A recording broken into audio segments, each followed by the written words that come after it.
Oh hello guys and girls. Je me suis dit, je voulais vous faire un article sur le all-nighter d'Urban Decay. Et je me suis dit qu'en fait, ça allait faire un article de 8 pages, que c'était impossible de décrire précisément par écrit ce que faisait un fond de teint, que c'était plus simple que je vous montre. Donc là, j'ai mis juste de l'anti-cerne parce que, en fait, pourquoi j'ai un vaisseau pété dans l'œil? C'est nul, c'est à force d'avoir le ventilateur dans la gueule, ça. Dieu merci, il fait plus frais. Bref. Moi, ce qui fait une énorme différence sur mon teint, bon alors certains fonds de teint font une énorme différence, ça dépend de la couvrance, mais c'est l'anti-cerne. Et du coup, si je mets juste du fond de teint mais que j'ai pas d'anti-cerne, je sais pas, ça fausse le truc. Il faut que j'ai de l'anti-cerne pour que mon teint soit à peu près, que j'ai l'air un peu normal, et que du coup on puisse voir la différence faite par le fond de teint. Parce que regardez, quand je vous dis que ma peau est dégueulasse, personne ne va me croire. Là j'ai rien, j'ai que de l'anti-cerne. Regardez-moi toutes ces taches. Pourtant c'est pas faute de m'être protégée au soleil, hein. Regardez là, les défauts de pigmentation, quoi. En fait, ça, c'est le bas de mon mélasma, qui n'est pas ressorti sur le front, mais qui existe ici. De ce côté-là, est-ce qu'on voit aussi? C'est un peu moins pire de ce côté-là, mais c'est pas du tout uniforme, quoi. Vous voyez, moi, je trouve ça dégueulasse. Bon, bref. Puis voilà, j'ai le nez qui est un peu rouge par rapport au reste. Enfin, c'est magnifique. Donc, c'est pour ça, du coup, je me suis remise au fond de teint couvrant, je sais pas, en revenant de vacances, comme je m'étais pas maquillée pendant genre 12 jours, du coup, j'avais besoin de trucs super légers, puis là, non, il faut à nouveau du un peu couvrant. Et alors lui, il est vraiment très couvrant, c'est-à-dire que moi, je mets une pompe. Alors, il est écrit qu'il faut le secouer avant, donc je le secoue avant. Ah, c'est bien, regardez.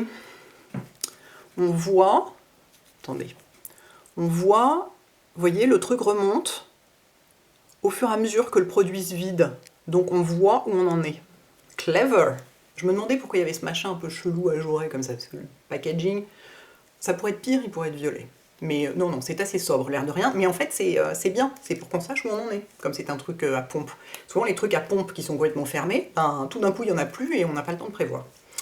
Bref, de toute façon, c'est pas le plus important, et il est super facile à transporter. Vous voyez, c'est pas un gros flacon en verre chiant, c'est très bien. Bref, donc moi, j'en mets une pompe, et je peux vous dire qu'une pompe, ça suffit largement. Si vous voulez une couvrance légère, mettez-en une demi-pompe. Donc voilà, une pompe, je fais toujours comme ça. En plus, une pompe, ça fait pas mal de produits, hein, mais bon. Donc, j'en mets des petites touches, enfin des petites touches, des grosses touches. Hop. Et ensuite, je prends mon beloved Marc Jacobs The Face Brush, mon pinceau à fond de teint, quoi, qui, de toute façon, est le meilleur pinceau à fond de teint du monde.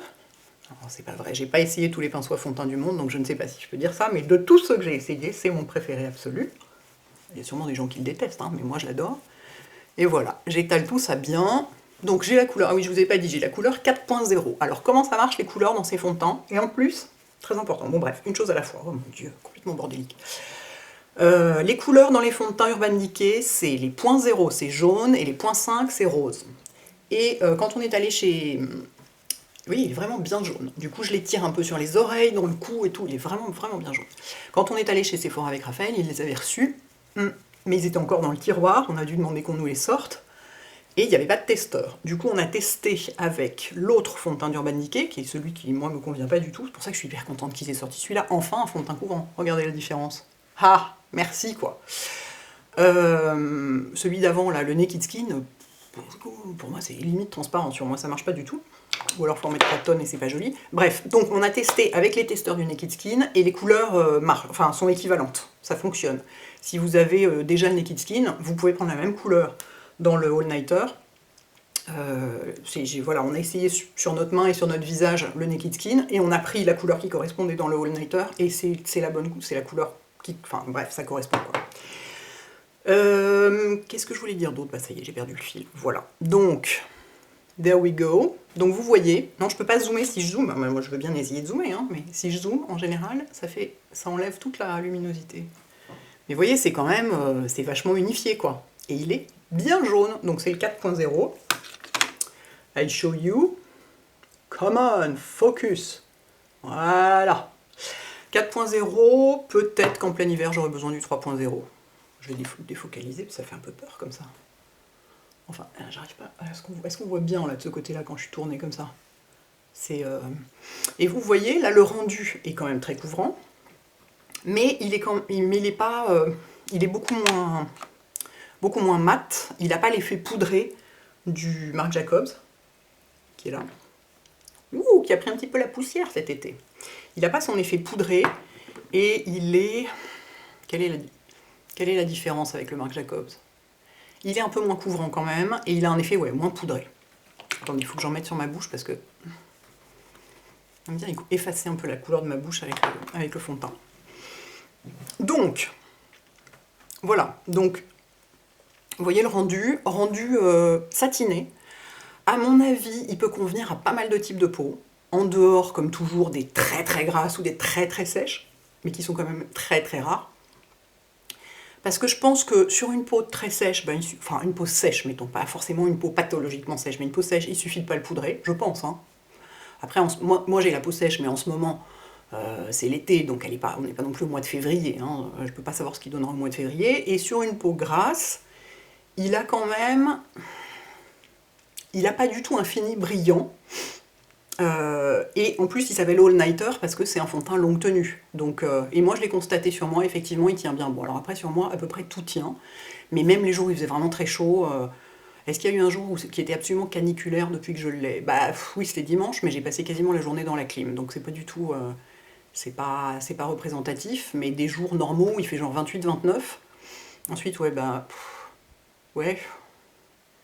Ça, non, ça... J'ai pas trouvé qu'il devenait hyper gras ou je sais pas quoi. Alors, sachant quand même que... Donc bref, je continue, mon Dieu, mais je sais pas...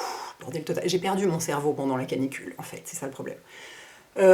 Moi, comme vous savez, j'ai le front qui brille systématiquement en fin de journée, donc là, pour l'instant, ça ne se voit pas. Ce qui prouve que c'est pas un fond de teint ultra douilly, ultra, vous voyez, ultra lumineux. Enfin, c'est pas qu'il est pas lumineux, pas dans le sens pas lumineux, pas sombre, mais dans le sens il brille pas, quoi.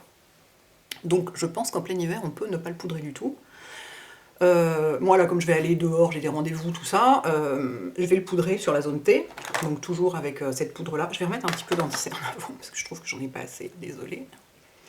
Oui, un autre truc très important que je voulais dire, c'est qu'il y a des gens qui disent qu'il oxyde, c'est-à-dire qu'il devient, au contact du sébum de la peau, ou de la crème qu'on a mis dessous, il devient orange.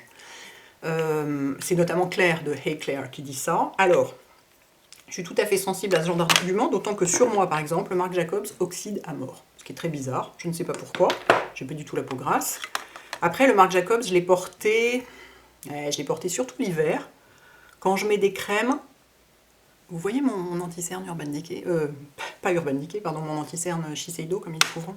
Puis, bon, d'accord, j'en mets beaucoup, mais il est couvrant, et là, j'en ai déjà mis, il n'est pas poudré. Hein. Donc, ouais, non, j'arrive pas à trouver l'équivalent. Pour le moment. Enfin bon, j'ai de bons espoirs avec le Tarte. Mais bref. Donc, l'oxydation. On va pas y arriver. On va pas y arriver. Puis alors, je ne peux pas faire de montage en plus parce que j'ai changé d'ordinateur. Donc, avec mon nouvel ordinateur, je ne peux même pas faire de...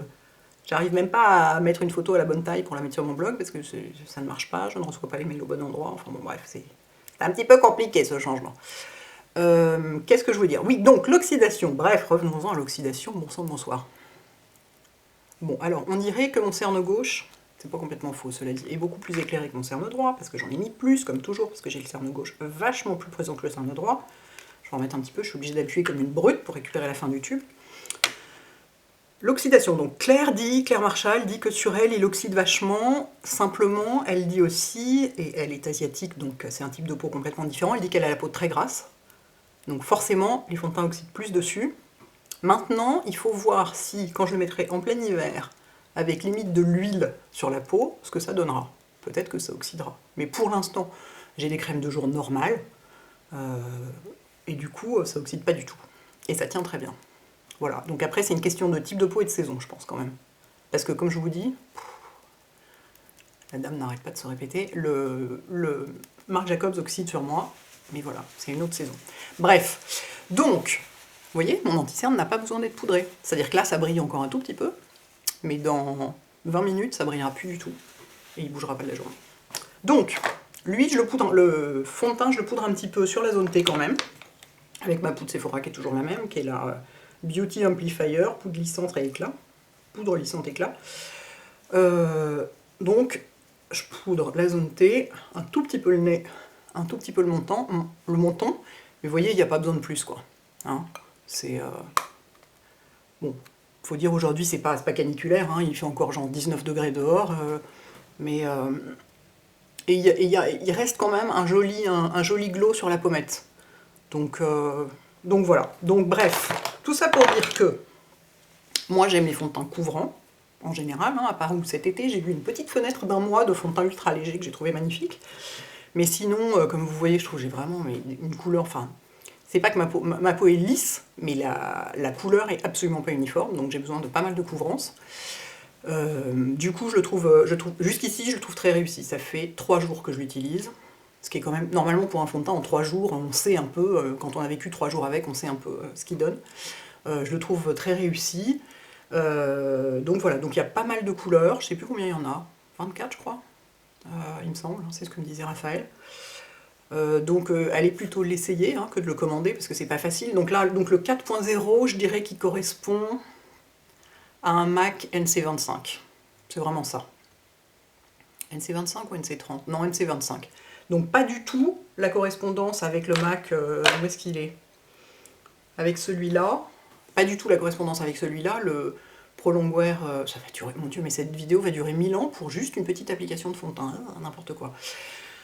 Pas celui-là, parce que celui-là précisément, j'ai du NC30 alors que c'est ma couleur d'hiver. Enfin, j'ai acheté du NC30 au printemps alors que j'avais encore ma couleur d'hiver. Donc celui-là, les couleurs correspondent pas du tout aux autres fonds de teint MAC, mais les couleurs normales des fonds de teint MAC, moi je suis NC20 en hiver, je dirais que ça correspond à du NC25. C'est un bon ton au-dessus. Et il est vraiment jaune, quoi. Vous voyez? Ça rejoint complètement la couleur de mon corps, quoi. Je suis pas rose, c'est juste bien. Et j'ai pas besoin de mettre du bronzer non plus.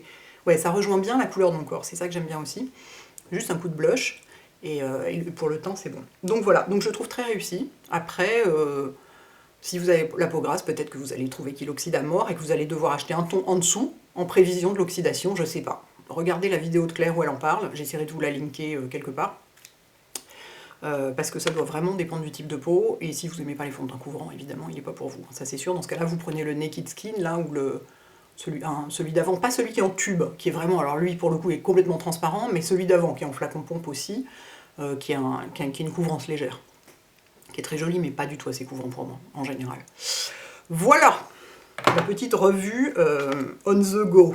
Bon, je vais finir mon teint, pour pouvoir faire la photo de la vignette, sans qu'on ait l'impression que j'ai pas d'yeux, et pas de bouche.